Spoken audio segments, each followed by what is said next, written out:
Bem-vindo ao Leadercast, um podcast para quem quer saber mais sobre liderança. Apresentação, Luciano Pires. No programa de hoje recebemos João Amoedo, pré-candidato a presidente do país pelo Partido Novo. Muito bem, mais um Leadercast. Esse aqui é uma daquelas edições especiais, corrida, né? Porque o homem aqui tem uma agenda que é uma doideira. Você não sei se já ouviu, provavelmente não ouviu o Leadercast ainda, então preciso te dar uma informação importante. Só tem 3 perguntas aqui que são fundamentais que você não pode errar. Seu nome, sua idade e o que é que você faz. Perfeito. Bom, João Amoedo, 55 anos, carioca, e atualmente eu sou pré-candidato à presidência da República pelo Partido Novo. Gastei os últimos 7 anos aí dedicado a esse projeto novo, que é a montagem de um partido e agora a pré-candidatura. E anteriormente a isso eu trabalhei no mercado financeiro, fui executivo, fiz engenharia civil e administração de empresas, mas fiz toda a minha vida basicamente no mercado financeiro aí. Você nasceu onde, João? Eu nasci no Rio de Janeiro. Minha mãe é do Rio Grande do Norte, Natal, meu pai é de Belém do Pará. Minha esposa é de Mato Grosso do Sul. Pô, você é um brasileiro globalizado. Globalizado, né? exatamente. O que é que seu pai e sua mãe faziam? Meu pai era médico e ele fez medicina em Belém e foi para o Rio de Janeiro fazer residência. E minha mãe casou muito cedo, depois fez administração de empresas. Meu avô, que era lá do Rio Grande do Norte, levou os filhos para estudarem lá, foi trabalhar lá. E eles se conheceram muito cedo e acabaram casando e sempre moraram no Rio. Então na verdade, pessoas que foram para o Rio vendo o Rio como uma terra de oportunidades, né? Sim, diferentemente do que a gente tem hoje, um lugar de muita violência, né? Sim. O que o Joãozinho queria ser quando crescesse? Olha, eu sempre pensei em ser engenheiro, eu gostava de engenharia. Por isso fiz engenharia e fiz ao mesmo tempo administração de empresas, porque eu tinha um tio que era engenheiro e dizia assim: João, quando você sobe na carreira, depois você vai ser um administrador, você não vai ser um técnico. E aí valia a pena você fazer administração. Eu falei, bom, então eu já vou fazer logo as duas de uma vez. Mas quando eu me formei em 85, o mercado de engenharia estava muito ruim no Brasil, né? Acho que muito parecido com o que temos hoje, poucas oportunidades. 85 era Sarney? 85. Foi pouquinho depois de Sarney. Não, o Sarney foi depois só. Nem lembro em 85 sei lá quem era. O Sarney foi depois. Foi um pouco depois. Mas o fato é que estava muito ruim. E aí eu tinha alguns amigos que estavam trabalhando no mercado financeiro. Falaram, João, vai lá fazer um programa de trainee no Citibank. Eu falei, mas olha, trabalhar em banco nunca foi muito o que eu tinha imaginado. Mas o fato é que acabei entrando e aí entrei como trainee, depois virei gerente adjunto lá no Citibank, aí vim trabalhar em São Paulo num banco pequeno que estava começando. Eu tinha 25 anos na época, eu sempre gostei de desafios. E aí eu falei, bom, é uma oportunidade de se esse banco crescer junto com o banco. E aí fiquei praticamente 15 anos nesse banco. Então deixa eu desmontar uma falácia aqui. Você nunca foi banqueiro, você foi bancário. Luciano, eu sempre entendo o seguinte, banqueiro para mim é quem é dono de banco. É isso aí. Que não tem risco de ser mandado embora, não recebe fundo de garantia. Sim. Eu sempre tive o risco de ser mandado embora, recebia fundo de garantia, então eu sempre me considerei bancário. Inclusive quando me perguntava a profissão que você tinha que escrever naquelas fichinhas aí, eu sempre escrevi bancário. E até é interessante porque quando eu estava nos bancos eu sempre fui considerado, depois que eu subi, virei diretor lá, sempre executivo do mercado financeiro, nunca banqueiro, né? Para mim, banqueiro de fato é quem tem um banco. E nunca foi o meu caso. Eu acho que eu virei banqueiro só, único e exclusivamente depois que eu resolvi ser pré-candidato, né? Quando é que você encerrou a carreira no banco? Carreira no banco? Olha, como executivo, eu saí em 2004, ou seja, estamos falando de 14 anos. Sim. E aí de 2004 até 2008, eu fiquei no conselho de administração do Unibanco. Depois o Unibanco teve a fusão com o Itaú, eu saí de lá também.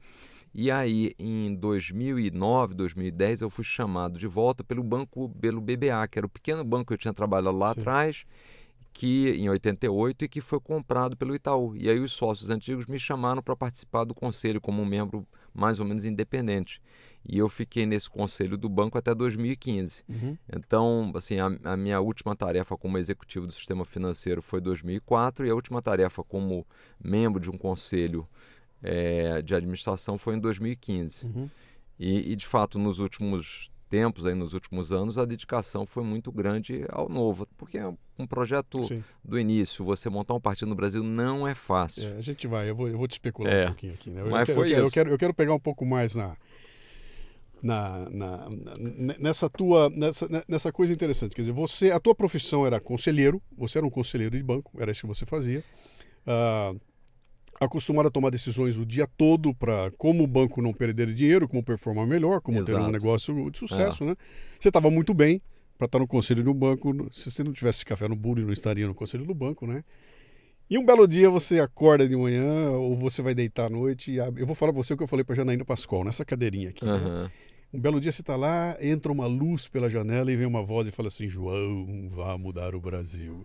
Como é que foi o que foi isso, cara? Que foi mais simples, né? Isso eu estava jantando com um amigo meu que a gente estudou junto no colégio aqui em São Paulo. Ele era carioca, estava por aqui por São Paulo e aí eu falei para ele, ô fulano, eu tinha vontade de ir para a administração pública. Quem é o fulano? Roberto Mota. Esteve nessa cadeira aqui umas semanas atrás. Então, eu falei para ele, Roberto, eu tinha vontade de fazer alguma coisa para melhorar a gestão pública, né? Inconformismo, assim, vindo da iniciativa privada, acostumado a tomar decisão, a buscar eficiência.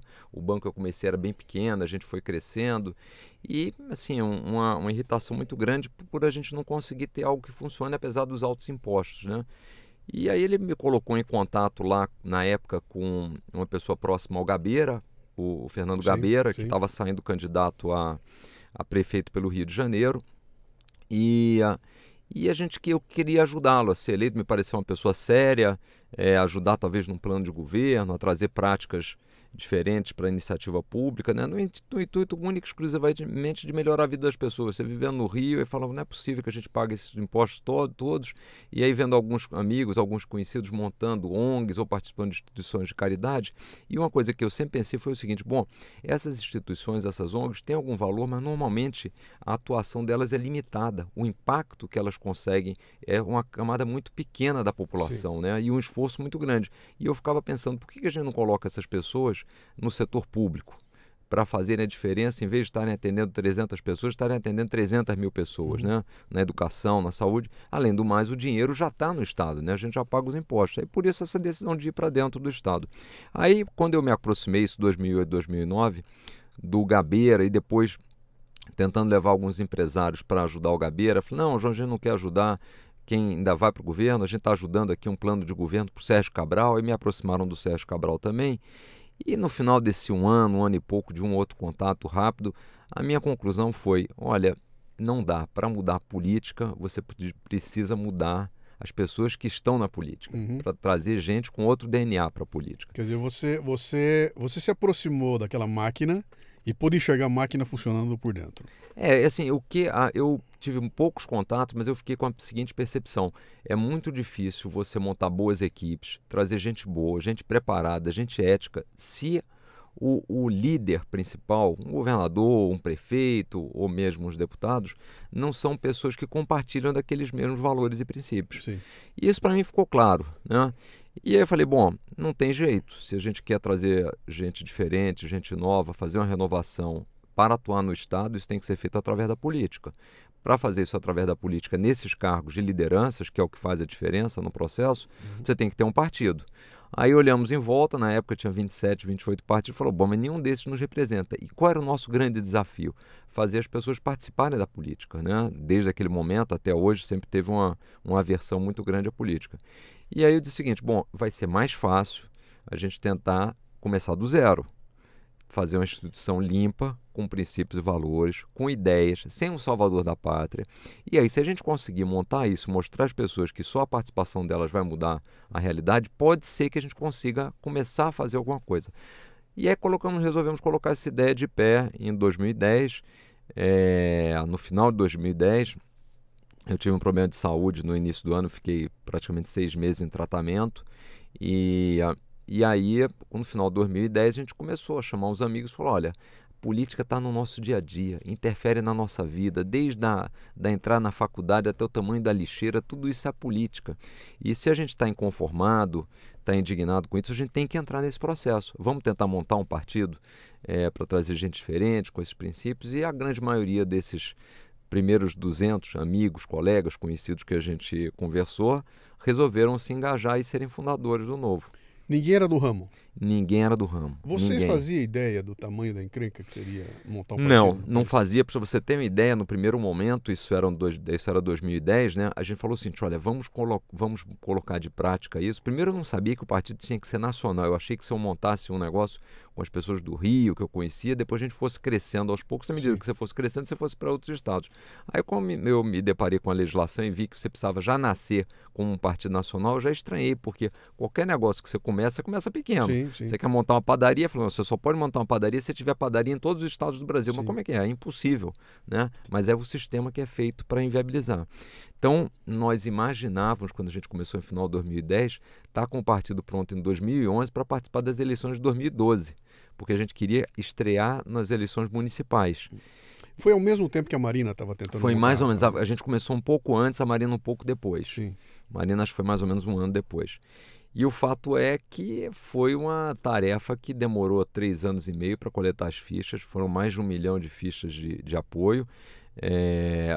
Depois, quando a gente entrou no TSE, que eu achei que fosse demorar 3 a 4 meses, demoramos 14 meses. Então, mostrando o seguinte, o sistema é feito para perpetuar os mesmos. Sim. Tanto é que a grande maioria dos partidos são dissidências de partidos já existentes, de políticos que já saíram, ou de sindicatos, ou ligados a alguma agremiação religiosa. O Novo, nesses últimos 30 anos, é o único de fato diferente, né? Realmente o sistema impede a renovação. E aí começamos sempre com esse pressuposto, olha, vamos fazer as coisas certas, se der certo a gente vai avançando. Se não der, pelo menos tentamos. Eu acompanhei vocês desde o comecinho, né? Com curiosidade. Primeiro que eu falei, cara, esses doidos não vão conseguir, o volume de trabalho, uma hora eles vão desistir, né? E vi que vocês foram crescendo, achei bastante interessante lá a proposta inicial, eu gostei bastante do que vinha ali. E fui assistindo não só o partido nascer, como um monte de gente se agregar a vocês, e eram cabeças boas, né, cara? Falei, cara, esse negócio pode dar certo. Vão dar trombada em parede que não acaba mais, porque o que vai ter de gente puxando o tapete é uma doideira, mas é legal, né? Teve um desafio interessante, Luciano, que desde o primeiro momento muita gente dizia assim, mas vocês estão fazendo errado, não é assim que faz na política. E muitas vezes queriam nos empurrar para as mesmas práticas, para os mesmos roteiros da política tradicional, entendendo que só funciona daquela forma. E a gente justamente quer mostrar o contrário, que a gente quer que funcione de uma forma diferente, né? Mas eu fiz uma série de postagens a respeito de vocês, o processo de vocês de seleção das pessoas que vão estar ali, e vi que começaram a surgir vários conflitos no meio do caminho, né? Até eu fiz um post recente.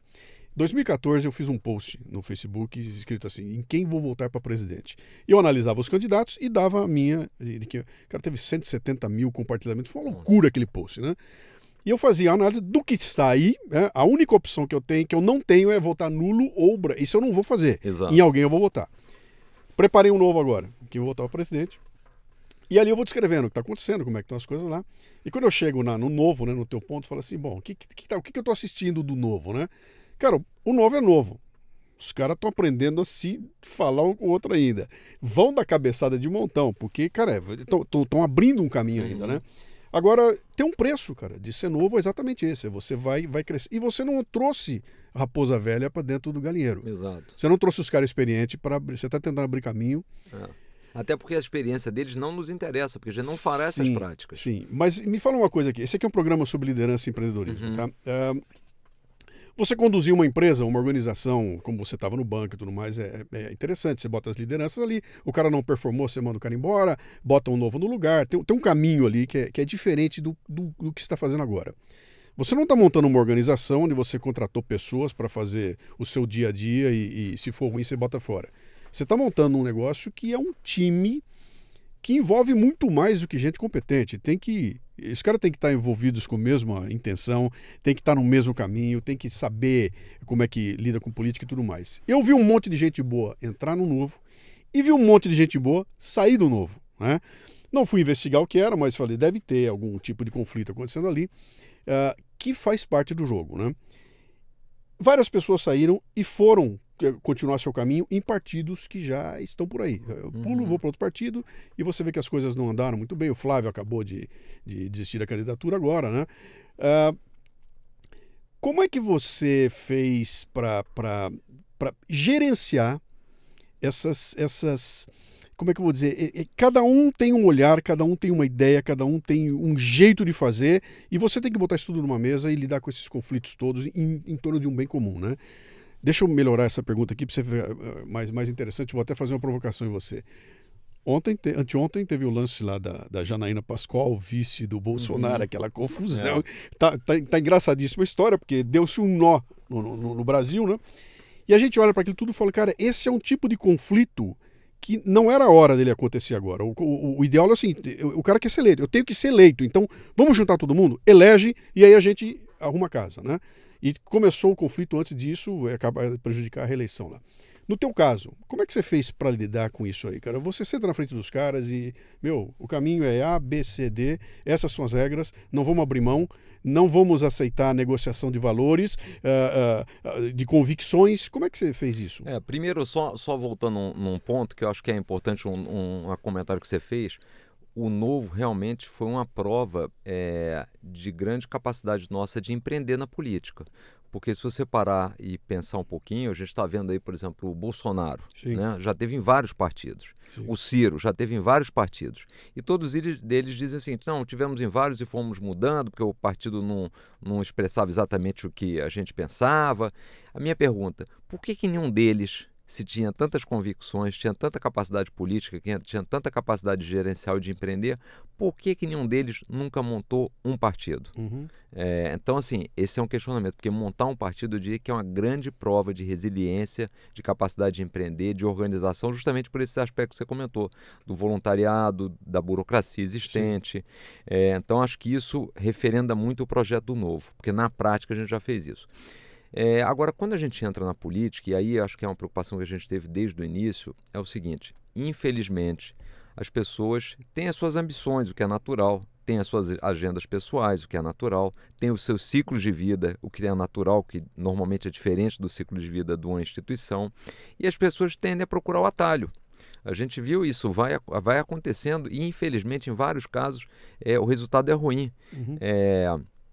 O Flávio Rocha, por exemplo, pulou lá para o PRB e aí, vida curta. Sim. O pessoal que montou um movimento lá, o Livres, Sim. pulou para dentro do PSL e vida curta. Assim, não tem atalho, o atalho tem preço. A gente não acredita em atalho.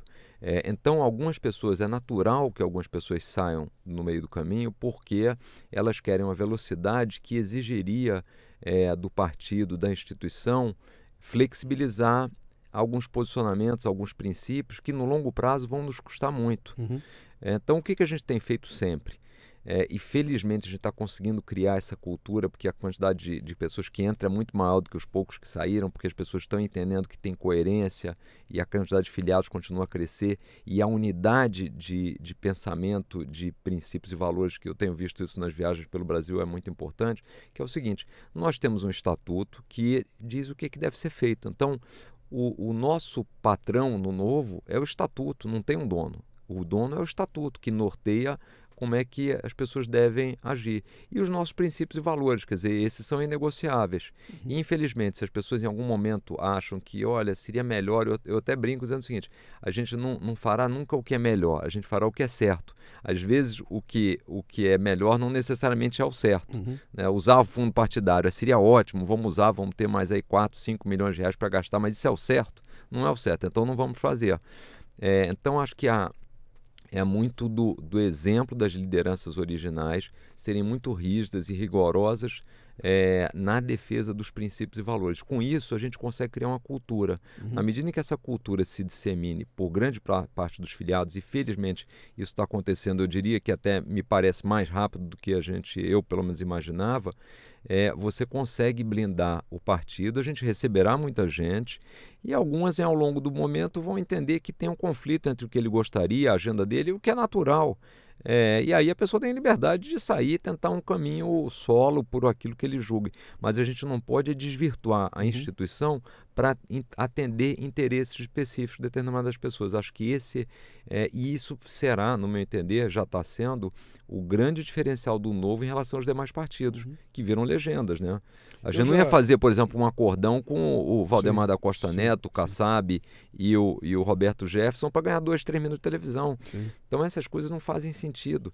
E assim, se a gente quer de fato mudar o país, a gente tem que começar isso já nessa origem do processo eleitoral, porque senão você chega tão comprometido na gestão do Brasil que você acaba fazendo as mesmas práticas, né? Sim. Eu até brinco, eu acho que provavelmente o sujeito que quando recebeu o Caixa 2, quando ele começou achando que recebia um dinheiro de fora, que não era bem isso, você vai minimizando e depois quando você vê, você está metido num grande esquema. Então, eu acho que qualquer instituição, quando está montando suas bases, seus alicerces, tem que ser muito rígida para que, de fato, ela possa criar uma cultura, que é o que a gente quer fazer no Novo. Uhum.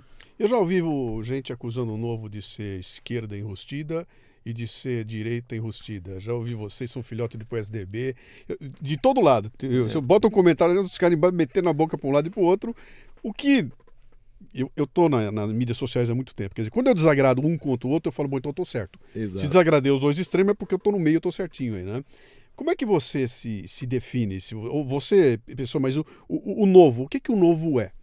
Onde que linha que ele está seguindo, cara? Olha, o Novo é o seguinte, quando a gente montou o Novo, e por isso eu acho importante voltar à origem, nós nunca adotamos uma bandeira lá no nascimento. Não, nós criamos um partido para ser um partido liberal, criamos um partido para defender o federalismo, criamos um partido para defender uma pauta específica, para sermos contra a ONU. Nunca houve isso. O que motivou a mim, principalmente, a montagem do partido?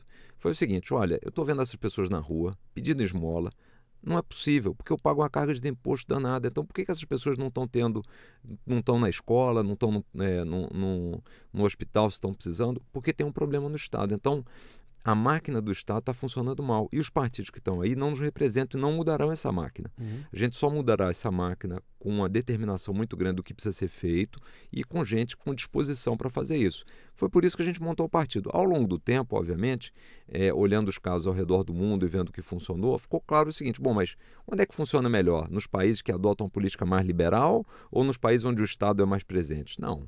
Obviamente, nos países que têm uma política mais liberal. Alguma coisa certa deve estar acontecendo lá. Alguma coisa, então vamos copiar o que essa turma faz. Sim. É melhor ser a Alemanha ocidental do que a Alemanha oriental. É melhor ser Coreia do Sul do que a Coreia do Norte. Né? É melhor Miami do que Cuba. Então, isso nos parece uma coisa meio óbvia. E eu acho que a gente deveria fugir do rótulo. Acho que na mídia social, às vezes acaba caindo muito nesse rótulo que claramente, no meu entender, foi um processo feito pelos políticos para dividir a sociedade. Porque quem é que tem condição de enfrentar os políticos para fazer a mudança? A sociedade. Quanto mais unida tiver a sociedade, mais forte será a pressão de mudança. Quanto mais desunida tiver a sociedade, mais fragmentada... mais tranquilos eles estão. Então, o que eles fazem? Eles fragmentam a sociedade. Então, cada um tenta montar como se fosse o seu exército particular, pega-se pequenas picuinhas na coisa e fala, não, então você falou aquela palavrinha, então você é do outro lado. Você falou aquela pequena palavrinha, então você é do meu lado. E assim a gente vai sem olhar para as coisas que a gente precisa atacar.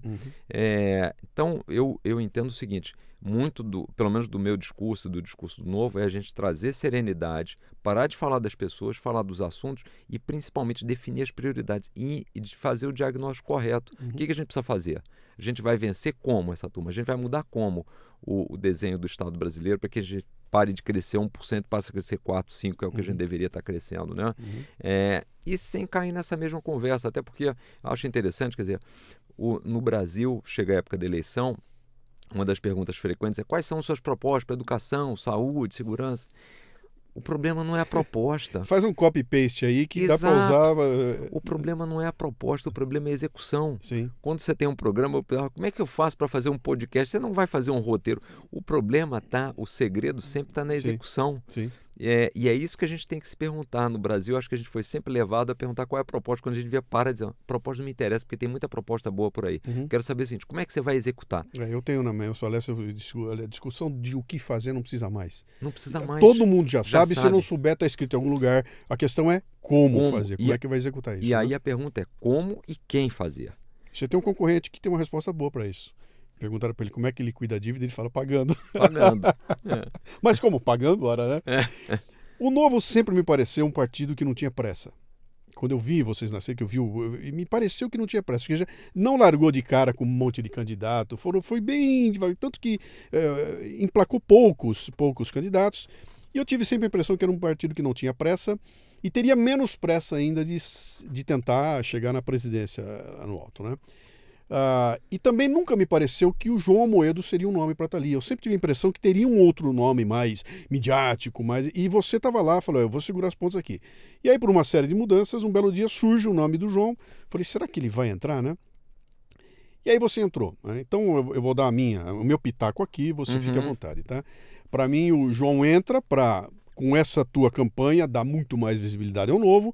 O Novo tem, para mim, com a intenção básica nesse teu momento aqui agora, não é necessariamente ganhar a presidência da República, porque é um negócio muito complicado, mas é fazer com que o Novo crie as suas raízes e tenha uma base gigantesca. Então nós estamos batendo no montão que a gente quer eleger gente do Novo em todas as instâncias para ganhar estofo, né? Eu fiz a entrevista aqui com o Paulo Rabelo de Castro e falei para o Paulo que eu vou falar para você, né? A impressão que dá agora é que você está entrando em campo na Copa do Mundo, você é o Azbequistão e está do lado da Espanha, está do lado de um time que você tem Cristiano Ronaldo aqui, e você está com a chuteirinha, não sei o que, vai entrar, vamos no nosso 1% ali para brigar com os caras que tem 20, 15, 30, né? É uma briga gigante e isso é um objetivo dificílimo de ser alcançado. O que faz com que você acorde de manhã para dizer, cara, vou partir para a briga, lá vou eu para São Paulo? Eu imagino que você está tendo um desgaste desgraçado e nem começou a ser xingado ainda, hein? Nem começou. O que faz você acordar de manhã para enfrentar um leão desse tamanho, cara, sabendo que vai ser duro brigar, cara? Vamos lá. Primeira coisa, eu diria que a gente tem muita pressa. Mas a gente tem tanta pressa que a gente não pode se dar ao luxo de fazer as coisas erradas. Por isso, a gente é muito preocupado com cada passo que a gente dá, porque se a gente fizer errado, a gente vai voltar a 5 casas. Sim. Então, a gente tem uma preocupação muito grande de prioridade e foco. Por isso que, por exemplo, em 2016, a gente entrou só em 5 cidades, elegemos em 4, porque a estrutura é pequena, né? Segundo, infelizmente, eu acho que no outro lado a gente não tem Cristianos Ronaldos, não. A gente tem gente que não joga bem até aí há muito tempo e está usando o sistema. Você entendeu o que eu falei? Eu entendi. Joga muito bem no cenário político. Não quer dizer que o resultado é bom, mas o cara joga que é uma beleza, né? Então, assim, agora, essa é uma decisão... Bom, por que eu entrei nisso, né? Eu entrei nisso como missão. Eu comecei a montar o partido porque queria dar uma ajuda, sempre me imaginei mais na gestão do partido. No final, não tivemos nenhum candidato que representasse as ideias do Novo, que tivesse disposição para sair, que a gente julgasse que faria sentido, e eu acabei colocando meu nome à disposição do diretório para sair. Saí ainda do partido lá em junho para cumprir o prazo necessário, e no final houve um consenso de que eu deveria sair, mas realmente era uma tarefa que eu não me imaginava fazendo. De novo, é um sacrifício pelo projeto. A minha ambição nunca foi ser presidente da República. A minha ambição é melhorar o Brasil. Se para isso precisa ser presidente da República, então vamos fazer isso. Então, eu sempre fui muito disciplinado, muito resiliente, provavelmente da minha época de esporte, de entender que os sacrifícios, para você ter sucesso, você tem que ter alguns sacrifícios e faz parte do processo. Agora, isso eu estou fazendo para melhorar o Brasil porque eu quero morar aqui. Eu tenho 3 filhas e não quero ir embora do Brasil. E acho muito difícil você ir bem num país que vai mal. Então é isso que eu estou fazendo. Qual é o meu estímulo para fazer? É o seguinte, eu estou fazendo o meu dever de casa. Eu não posso ser acusado em nenhum momento de ter dito assim, bom, você mudou o partido e você não tá, deixou isso aí, o Brasil precisava de alguém. Muita gente me encontra na rua, motorista de táxi, não tem mesmo, falando, não, João, você é a nossa esperança. É óbvio que não é um universo pequeno de gente, claro. Até porque estamos falando com gente que está aí na política há 30, 40, 50 anos, então é um universo pequeno, mas tem uma expectativa muito grande de várias pessoas de mudança, de esperança. Né? Agora, a decisão será do brasileiro. Acho que a decisão que o brasileiro vai tomar é o seguinte, eu acho que claramente hoje tem 2 apostas. Tem uma aposta que a velha política faz, que é o que vai definir o voto do brasileiro é o tempo de televisão. São os filminhos que eu vou passar de 2 a 3 minutos lá, é o que eu vou ter de propaganda, Sim. São as coligações que eu estou fazendo, o que eu vou prometer para ele, o que eu vou prometer para o negócio dele, o que eu vou dar em troca do voto dele. Essa é uma aposta da velha política. Eu estou fazendo uma outra aposta. Eu acredito que o brasileiro entendeu que tem um problema, que precisa mudar e que a mudança passa por ele, pelo voto dele, pela participação dele, pela conscientização dele, por ele participar mais ativamente do processo, por ele interferir em outras pessoas. Agora, que Brasil nós temos hoje, qual desses dois vai prevalecer, a resposta vai vir dos brasileiros. Você fazia ideia do que significaria entrar na corrida para presidente da República? Você tinha ideia do que era? Não, de novo, lembrando que não começou ainda, João. Não, assim, a puxada de tapete não começou ainda. É um processo novo, obviamente, mas assim, como tudo na vida que eu sempre fiz, eu sempre tracei o objetivo e fui cumprindo as etapas, sem me preocupar muito com os desafios. Claro que com planejamento, mas é o seguinte, não tem outra opção. Sim. Precisamos ter um candidato, precisamos estar nesse jogo, e a gente vai enfrentar. Assim, eu acho que você tem que ter um pouco de coragem misturado com o gosto pelo desafio, que sempre foi uma característica minha, e essas coisas que a gente está fazendo na política, e muita obstinação, que às vezes as pessoas confundem, né? O fato de você não ser estridente, não gritar, com coragem e obstinação. Muitas vezes a pessoa grita muito, fala muito, mas na hora de efetivar, tem uma restrição. Eu prefiro o contrário, eu prefiro aqueles que são mais equilibrados, têm mais bom senso, mas são obstinados na implementação. Essa é uma crítica recorrente que eu escuto. O João, ele não tem faca no dente, ele não pega, ele não brinca, ele não xinga, ele não grita. E que, na verdade, é um espetáculo que é aquilo que está dizendo. A turma quer ver gritaria, quer ver barulho todo, e parece que o brasileiro gosta disso, né? Eu quero ver a chinelagem. Quanto mais chinelagem tiver, mais interessante vai ser. Por outro lado, eu prefiro ver as realizações. Sim. Então, por exemplo, quando a gente olha para um candidato como Bolsonaro, que ficou 30 anos no Congresso, a pergunta é, o que o Bolsonaro fez nos últimos 30 anos? Eu posso contar o que eu fiz nos últimos 30 anos. Eu comecei como trainee do banco, virei gerente adjunto, diretor, vice-presidente, membro do Conselho de Administração. Depois disso, sem nunca ter participado da política, montei um partido com um grupo de pessoas, elegemos 4 vereadores, estamos aí lançando 450 deputados, candidatos a deputados. Então, essas foram as realizações que eu fiz nesses últimos 30 anos. Então, a pergunta é, o que vale mais? É o grito ou é a realização? Mas isso as pessoas que têm que julgar, elas que têm que fazer a sua escolha. Porque a gente sempre foi acostumado muito no processo eleitoral a escolher quase que atores, né? Quase que símbolos e não, na verdade, pessoas que vão resolver os nossos problemas. Não é à toa que, passado o processo eleitoral, os resultados são pífios. Porque os partidos políticos mesmo se acostumaram a colocar os tais dos puxadores de votos. A gente quer puxadores de ideias, a gente quer executores que façam política, obviamente, mas que tenham capacidade de entrega, senão o país não vai avançar. Sim, então, todo esse meu processo tem um processo educativo também no que eu acredito. Eu estou mostrando para as pessoas no que eu acredito. Obviamente, cada um vai ter a liberdade para dizer, não, João, a gente prefere alguém que seja mais midiático para governar o Brasil. Essa é a escolha que o Brasil terá que fazer. Sim. Né? Sim. Vamos fazer uma suposição aqui. Você ganhou a eleição. Você ganhou a eleição e vai assumir como presidente do Brasil. E vai sentar numa cadeira que está em cima de uma máquina gigantesca, trilionária, repleta de gente, e muita gente lá disposta a puxar seu tapete, disposta a não deixar a coisa andar, contra as tuas ideias e tudo mais.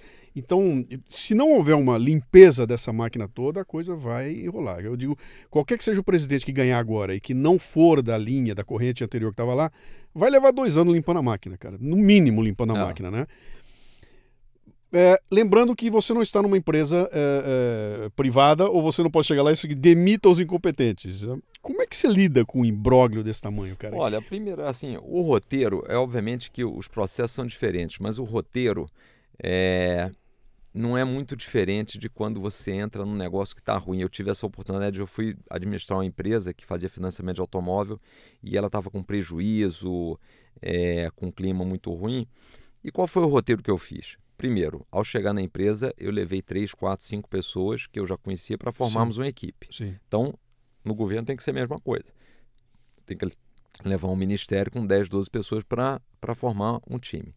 Segunda coisa, conhecer as pessoas próximas, conhecer todas elas. Porque nesse processo tem gente boa, tem gente ruim, tem gente que está lá que está desestimulada.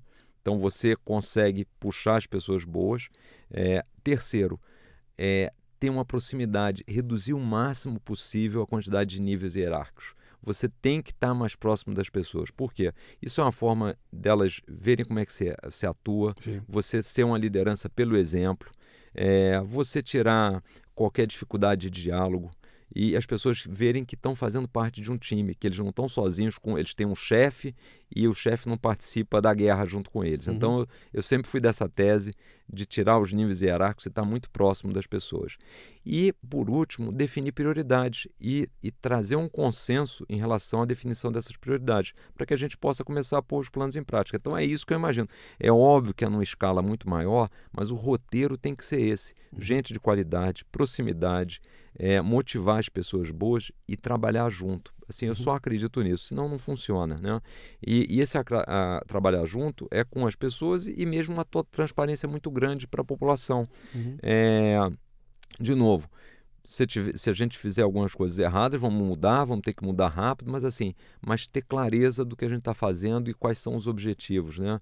No Brasil hoje se vende muito a ideia, olha, eu quero melhorar, muito da intenção, sim, mas às vezes a intenção fica muito diferente da entrega, né? Você é casado? Sou casado. Tem filhos? Eu sou casado há 30 anos, tenho 3 filhas mulheres. 3. Como é o nome de sua esposa?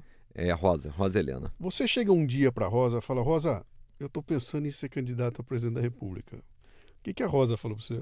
Ela sempre me acompanhou, aliás, ela e todas as minhas 3 filhas sempre acompanharam muito todo o processo de criação do partido. Aliás, esse sempre foi um hábito, acho que talvez dentro disso próprio que eu comentei inicialmente, mesmo dentro de casa, eu sempre tive um hábito, quando a gente estava numa empresa, eu estava mudando de trabalho, eu estava negociando a venda, eu sempre, com a família toda, mesmo as crianças pequenas, sempre gostei de dividir isso. Colocar todo mundo a par do todo mundo a par do que estava acontecendo. Então, as meninas com 10, 12 anos de idade já sabiam o que estava acontecendo, estava trocando de emprego. Então, e no Novo não foi diferente. A criação do partido começou junto, elas acompanharam. Então, para elas também foi um processo quase semelhante ao meu. Quer dizer, entenderam que era uma necessidade, uma coisa natural do processo. Obviamente que elas ficam sempre preocupadas, uma coisa ou outra, uma exposição maior, né? Especialmente a parte de segurança, que no Brasil e no Rio em especial é crítico, né? Você blindou a sua família de alguma forma? Você criou uma armadura emocional para elas a partir do momento em que elas vão começar a ver posts destruindo o pai dela, falando barbaridades do pai e do marido? Como é que vocês... Olha, eu diria que eu blindei ao longo dos meus 55 anos, dos 25, 28, não, mas que agora conhecem. é diferente. Ninguém entrou para te bater em você como vão começar a bater agora, como já estão batendo, né? Eu quero dizer o seguinte, esse pessoal, vocês tiveram algum tipo de... O termo não é treinamento, né? Mas eu imagino o seguinte, um cara que é do ramo e que está aí há 30 anos, já tem casca grossa, a família já sabe como é que é, e sabe que vai sair na rua, é capaz de ter alguém xingando ladrão, a mulher de ladrão, né? Quem está entrando agora não está acostumado com essa coisa toda. Vocês tiveram algum tipo de... Não tive essa preocupação, Luciano, assim... eu acho que elas conhecem já bastante assim, todo o nosso histórico e vão saber lidar com isso. Acho que elas foram muito bem... sempre acho que tiveram uma boa educação, então acho que elas têm como lidar com isso, com esse lado emocional, né? Sim. Pode ser que em algum momento alguma coisa venha exacerbar, irritar, o que é natural, isso acontece com a gente, mas eu não vislumbro nenhum grande problema nisso, não. Bom, ainda bem, cara. Esse teu lado está resolvido, você já tem metade do trampo difícil feito, né? Agora, você estava comentando, então, o nosso objetivo, no fundo, é expor a ideia, as formas mais claras para a população, mostrar o seguinte, nós temos que fazer uma renovação, os espaços têm que ser preenchidos. A gente no Novo está fazendo a nossa parte, trazendo candidatos, uma plataforma, gente séria, gente competente, passou o processo seletivo, não usando dinheiro público, sendo muito coerente entre o que a gente fala e o que a gente faz.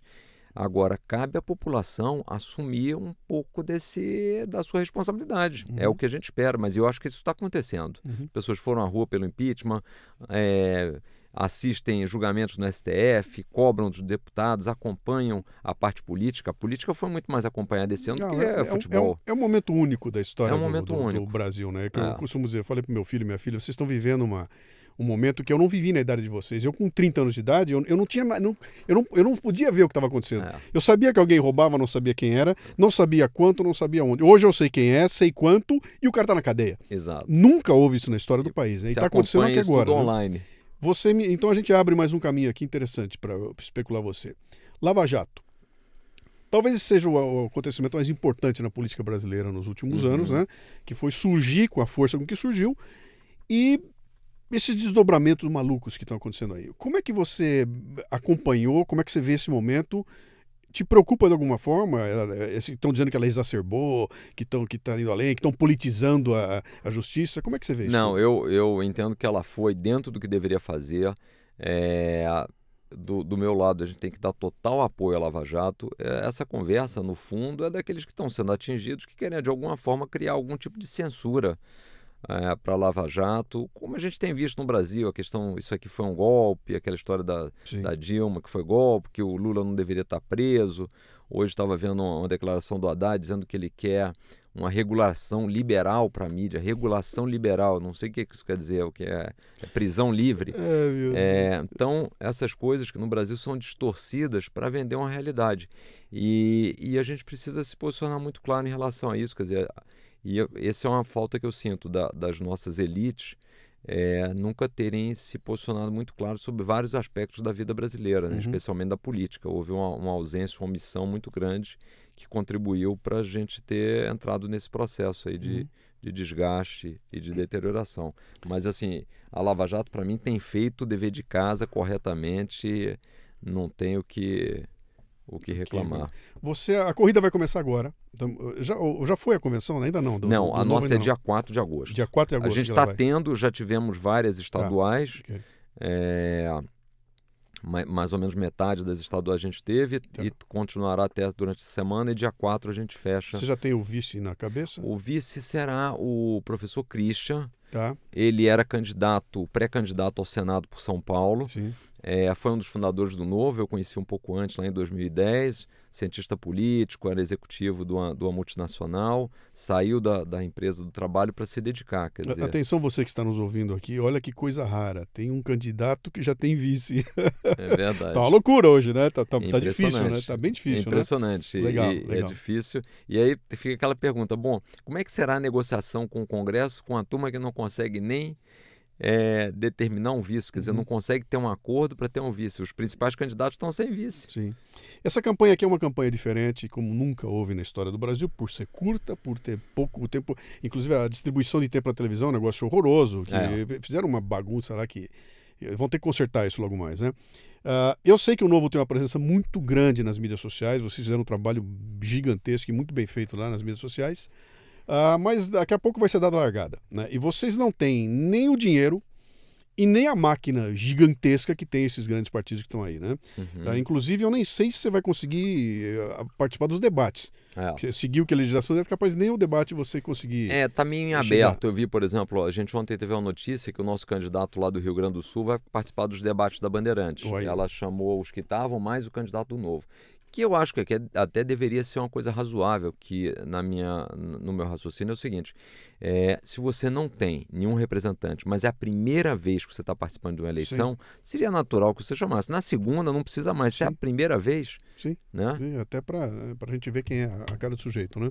Mas vocês montaram então estão se preparando para a campanha que vai começar, né? Eu imagino que o trabalho de vocês vai ser em mídias sociais, carreata, visitas, como é que vocês estão organizando isso? Eventos de rua a gente está fazendo direto. Ano passado fizemos 890 eventos do Novo, ano passado, que não era um ano eleitoral. Fizemos 890, hoje o Novo cresceu e estamos no ano eleitoral, então estamos fazendo eventos diretos pelo Brasil, todos eles com muita gente participando. A gente vai usar muitas mídias sociais, muita sola de sapato e apostar na indignação do brasileiro.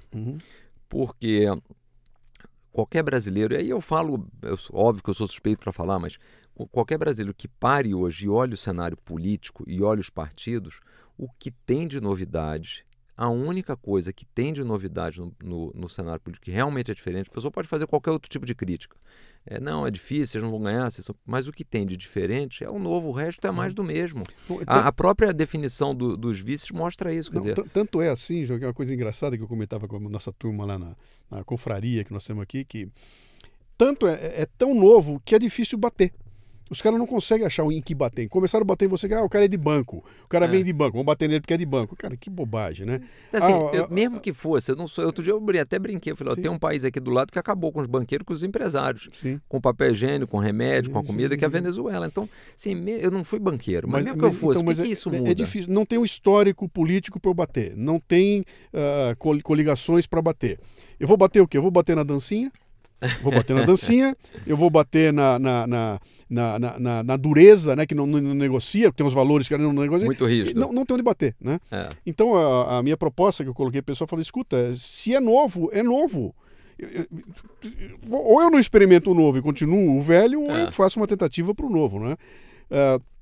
Isso é muito bem-vindo aqui para um país que está precisando de ares novos aqui, né? Você só me deu 40 minutos. Isso aqui é um programa de 1h30, então eu não consegui. Não correria. Eu sei como é que você está. Né? Mas eu queria o seguinte, João, sem usar as palavras de ordem, sem usar aquele falatório, sem Ctrl-C, Ctrl-V. Né? O que você espera que aconteça? O que você quer que o Brasil faça nessas eleições? Para ele sair lá, independente de quem ganhar. Não importa quem vai ganhar, tá? Os brasileiros têm uma nova consciência, vão ter que votar de um jeito, alguém vai ganhar lá na frente. O que você espera que saia dessa eleição lá na ponta, na cabeça do brasileiro que vai para as urnas eleger alguém para conduzir esse país? O que me parece que o Brasil tem que ser, que deixou de ser, é uma terra de oportunidades, né? Uma coisa que me incomoda muito. Olhando o Brasil como eu gostaria daqui a um ano. A gente teve recentemente uma pesquisa, 62% dos jovens brasileiros disseram que se pudessem ir embora do Brasil. Sim. E o Brasil, por tudo que ele tem, né, pelas riquezas naturais, pelo povo, pela natureza, sempre foi entendido e visto como uma terra de oportunidades e não um lugar que as pessoas quisessem deixar e ir embora. Então, esse é o ponto que a gente tem que reverter. Daqui a um ano fazer essa mesma pesquisa e 6% dos jovens quererem ir embora, não 60%. Agora, para isso, tem muita coisa a ser feita, que é um pouco do resgate da seriedade de um país onde as coisas funcionam e amenizar essa briga que o Brasil foi jogado pelos políticos, do homem contra a mulher, rico contra pobre, né, empregado contra empregador. E aí a gente vai precisar de serenidade para diminuir essa briga, de equilíbrio para negociar as mudanças e de obstinação para vencer vários grupos de minorias que hoje se apropriam do Estado às custas de todos nós. Então a gente tem políticos com uma enorme quantidade de privilégios, a gente tem altos funcionários do setor público com uma enorme quantidade de privilégios e a gente tem grandes grupos empresariais com grande quantidade de privilégios.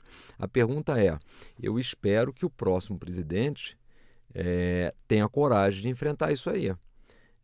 Por enquanto, não está vindo essa sinalização. Mas se a gente não enfrentar isso, ou seja, a gente não reverter, a gente tem que desconstruir algumas coisas para a gente poder construir outras. Porque no modelo que a gente tem atual, o custo desses privilégios, dessas benesses, acaba impedindo duas coisas: que você tenha recurso para as outras coisas e que você use a sua gestão para melhorar as outras coisas, porque fica tudo direcionado para montar esse grande esquema que ajuda alguns poucos. Então, vai ter que ser enfrentado. Agora, o que me preocupa quando eu vejo o cenário é a gente imaginar que quem está se coligando, quem está buscando apoio de todos aqueles que têm benefícios, ao chegarem lá, terão a força e a disposição e a coragem para enfrentar isso. Então me preocupa um pouco esse cenário do Brasil nas eleições, por causa disso. Quer dizer, eu espero que a população, a gente possa ter esse movimento. Se isso não acontecer, serão mais 4 anos da gente apanhando, de mais aprendizado, com mais custos de aprendizado, porque o aprendizado tem um custo, e esse custo é crescente pela situação do país, né? Então o que eu gostaria é que a gente coloque gente que de fato mude e a gente cobre essas mudanças, né? Para, de novo, o Brasil ser uma terra da oportunidade. Eu até estava comentando, o Brasil passou a ser uma terra dos oportunistas. Sim. Não das oportunidades. Né? E se isso incomoda a nós, quer dizer, imagina a criança que está nascendo hoje mais pobre, que não está tendo uma escola ruim, a gente está condenando essas pessoas à miséria. Então, isso para mim é preocupante. Né? Bom, meu caro, o que fazer a gente já sabe. Eu espero que você consiga esse como fazer. Conte conosco, né? A gente quer realmente essa inovação, essa novidade. O Brasil precisa urgentemente disso. Como eu só tenho 40 minutos, eu não vou me aprofundar mais, eu vou fazer o seguinte, eu vou colar nesse programa aqui alguma das entrevistas que o João deu aí, que foram bem interessantes, onde ele fala bastante do programa dele de governo e tudo mais. Então lá tem mais dados com a gente aqui e a gente encerra. Muito obrigado por me arrumar um buraquinho no meio da sua agenda. Foi um Imagina prazer, a loucura desculpa que a demora, mas realmente assim, como a gente brinca aqui diz o seguinte, o nosso principal desafio é tornar o novo conhecido. Sim. Enquanto os outros partidos têm muita coisa para esconder, o novo tem tudo para mostrar. É isso aí. Então, assim, o tempo na rua aí é fundamental. Muito obrigado, João. Obrigado Seja pelo convite. Bem-vindo, viu? Muito obrigado. Tentei correr, cara. Que pena, bicho. Depois a gente faz uma outra rodada.